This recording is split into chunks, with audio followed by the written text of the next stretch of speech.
Welcome back. It's so great to have you here with me. If you have watched more than one video, go ahead and hit that subscribe button. Mike is a purple belt. I am a very seasoned blue belt. First step is grip fighting.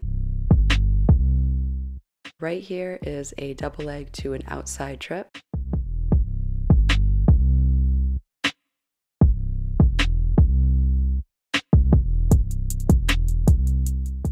The key to getting to their legs is in the setup. Understanding the principle of how this works will help you in all of your jiu-jitsu game. It's oppositional reflex. A fight is a physical disagreement. When I pull on Mike's neck, his oppositional reflex is to bring his neck upward against the force, and that gives me a second to get in to have access to the hips.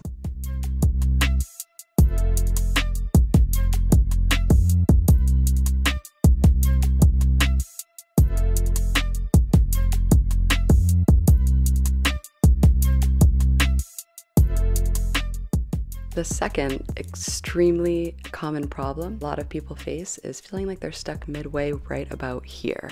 It feels like you just hit a brick wall and you can't complete. One solution to that is to see my rear leg, bring that leg forward, and that is going to give you the extra drive to then cut the corner or do an outside trip or do something else.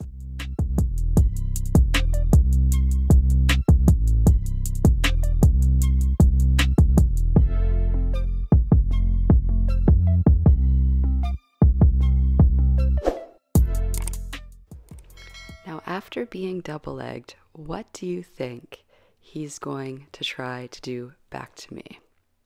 This happens in Muay Thai as well, happens standing.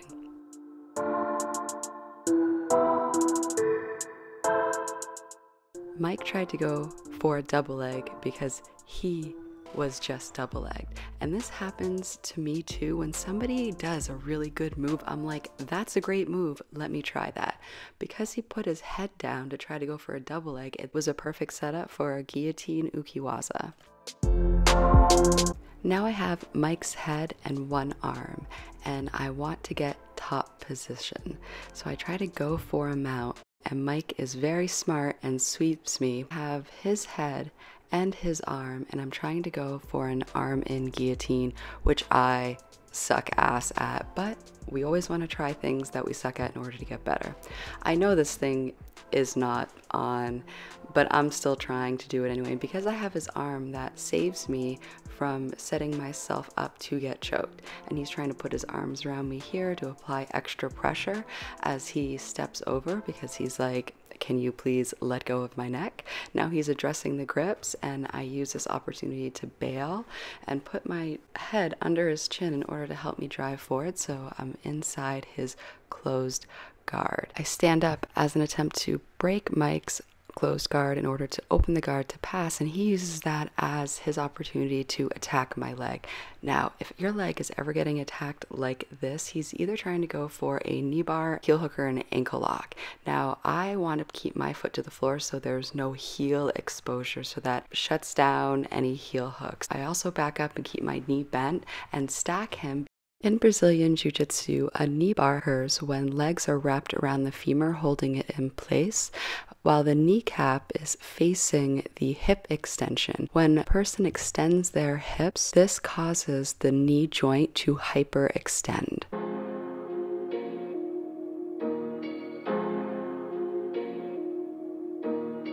In self-defense, if you're ever getting dragged somewhere, a knee bar is the perfect way to end the conversation. I move backwards to stack Mike in order to fend against the hip extension that would cause the knee bar. He rolls through and tries to get heel access.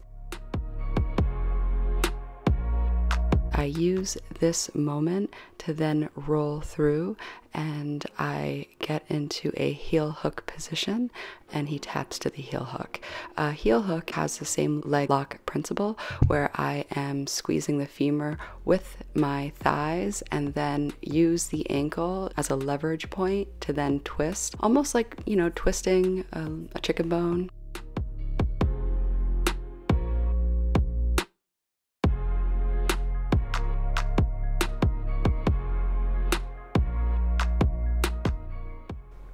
Now, this next part has got to be my most favorite part in this entire video. After tapping to the heel hook, we restart.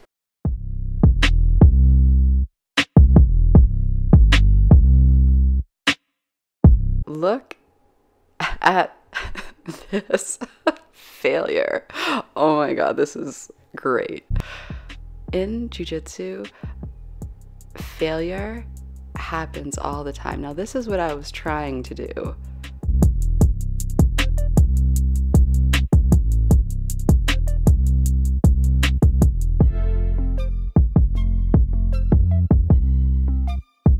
And this is what actually happened.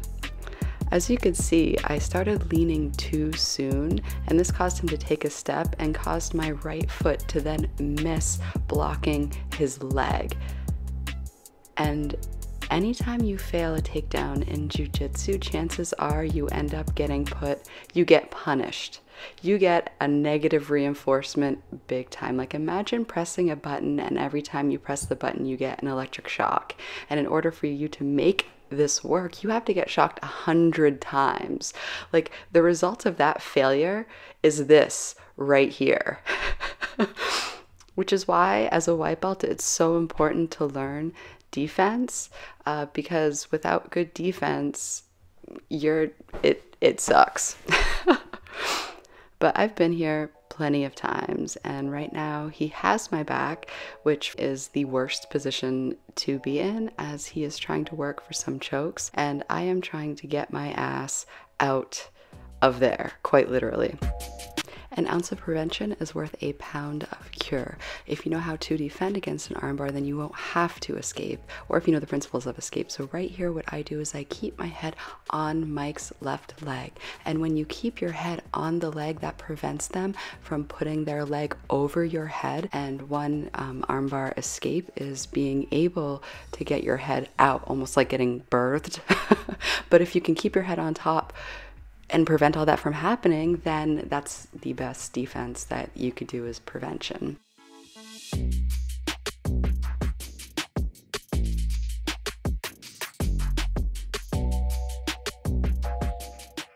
Go to what we call as a walk around Kimura.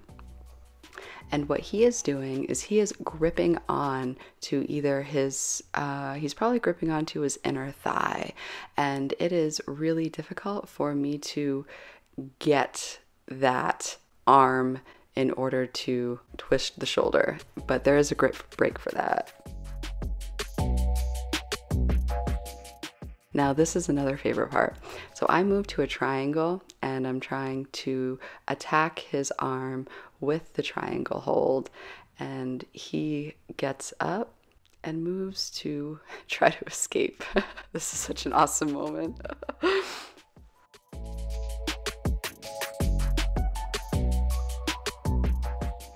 In a self-defense situation, you never want to hold on if somebody is trying to stand up, because getting slammed on pavement is definitely less forgiving. And that's the end of the round. Thank you so much for watching. It was great to spend time with you. If you haven't subscribed, go ahead and think about joining the channel. Yeah, until next time, bye.